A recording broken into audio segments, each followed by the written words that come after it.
ಇನ್ನಾದರೂ ಕಾಂಗ್ರೆಸ್ಗೆ ಮಾನ ಮರ್ಯಾದೆ ಇದ್ದರೆ ವಜಾ ಮಾಡಲಿ ಅವರು.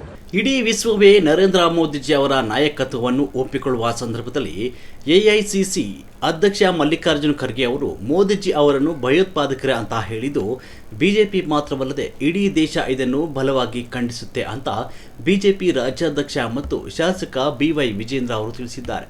ದೇಶದ ಪ್ರಧಾನಮಂತ್ರಿಗಳಾದ ನರೇಂದ್ರ ಮೋದಿ ಅವರನ್ನು ಉಗ್ರವಾದಿ ಅಂತ ಹೇಳಿದ ಎಐಸಿಸಿ ಅಧ್ಯಕ್ಷ ಮಲ್ಲಿಕಾರ್ಜುನ ಖರ್ಗೆ ಅವರ ಹೇಳಿಕೆಯನ್ನು ಖಂಡಿಸಿ ವಿಧಾನಸೌಧದ ಗಾಂಧಿ ಪ್ರತಿಮೆ ಬಳಿ ಇಂದು ಏರ್ಪಡಿಸಿದ ಪ್ರತಿಭಟನಾ ಕಾರ್ಯಕ್ರಮದಲ್ಲಿ ಅವರು ಮಾತನಾಡಿದರು. ಖರ್ಗೆಯವರು ಮತ್ತು ಕಾಂಗ್ರೆಸ್ಗೆ ಪ್ರಧಾನಿಯವರ ಜನಪ್ರಿಯತೆ ಸಹಿಸಿಕೊಳ್ಳಲು ಆಗ್ತಾ ಇಲ್ಲ ಅಂತ ತಿಳಿಸಿದರು. ವಿಶ್ವದ 25ಕ್ಕೂ ಹೆಚ್ಚು ರಾಷ್ಟ್ರಗಳು ಮೋದಿಜಿ ಅವರಿಗೆ ತಮ್ಮ ದೇಶದ ಅತ್ಯುನ್ನತ ಗೌರವ ನೀಡಿವೆ ಅಂತ ಗಮನ ಸೆಳೆದರು.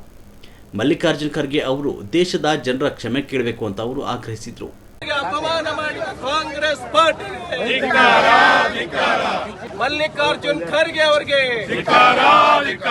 Down down down down Kharge ಅವರಿಗೆ ನಾಲಿಗೆ ಖರ್ಗೆ ಅವರಿಗೆ ನರೇಂದ್ರ ಮೋದಿ ಅವರಿಗೆ ಭಯೋತ್ಪಾದಕ ಅಂತ ಕರೆದ ಮಲ್ಲಿಕಾರ್ಜುನ್ ಖರ್ಗೆ ಅವರಿಗೆ ಸಂಸ್ಕೃತಿಯನ್ನು ಮರೆತಿರುವ ಕಾಂಗ್ರೆಸ್ ಪಾರ್ಟಿಗೆ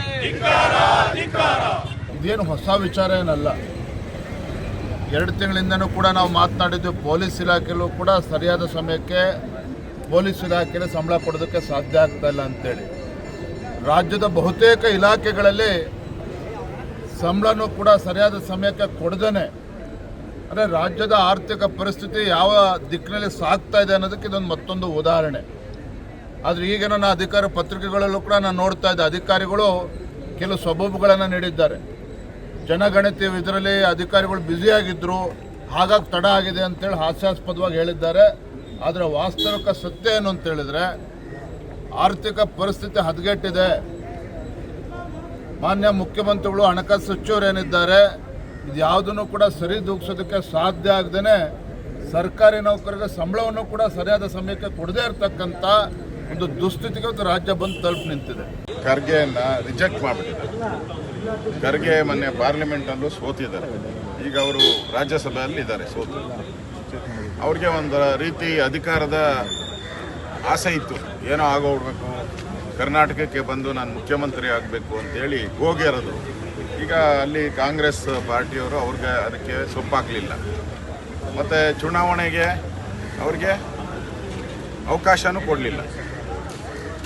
ಏನೋ ಮಂತ್ರಿ ಆಗಬೇಕು ಅಂತ ಭಾಳ ಆಸೆ ಇತ್ತು, ಅದು ಆಗಲಿಲ್ಲ. ಈಗ ಒಂಥರ ಭ್ರಮನಿರಸನ ಆಗ್ಬಿಟ್ಟಿದೆ ಅವ್ರಿಗೆ. ಅರಳು ಮರಳು ಅನ್ನೋ ರೀತಿ ಇವತ್ತು ದೇಶವನ್ನು ಕಾಯ್ತಾ ಇರತಕ್ಕಂಥ ಪಾಕಿಸ್ತಾನದ ವಿರುದ್ಧ ಹೋರಾಟ, ಭಯೋತ್ಪಾದನೆ ವಿರುದ್ಧ ಹೋರಾಟ ಮಾಡ್ತಾ ಇರತಕ್ಕಂಥ ಈ ದೇಶದ 140 ಕೋಟಿ ಜನ ಮೆಚ್ಚಿರುವಂಥ ಪ್ರಧಾನಿ ವಿರುದ್ಧವಾಗಿ ಭಯೋತ್ಪಾದಕ ಪದವನ್ನು ಬಳಕೆ ಮಾಡೋ ಮುಖಾಂತರ ಕಾಂಗ್ರೆಸ್ ತನ್ನ ಸಂಸ್ಕೃತಿಯನ್ನು ತೋರಿಸ್ತಾ ಇದೆ.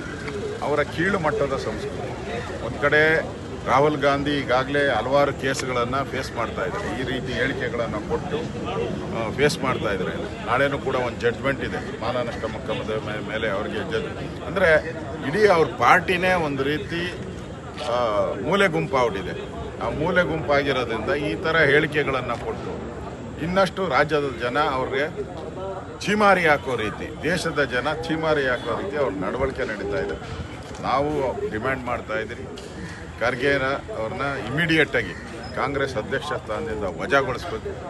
ಅವ್ರು ಮಾಡಿರೋ ತಪ್ಪಿಗೆ ಕ್ಷಮಾಪಣೆ, ದೇಶದ ಮುಂದೆ ನಿಂತು ಕ್ಷಮಾಪಣೆಯನ್ನು ಕೇಳಬೇಕು. ಯಾರು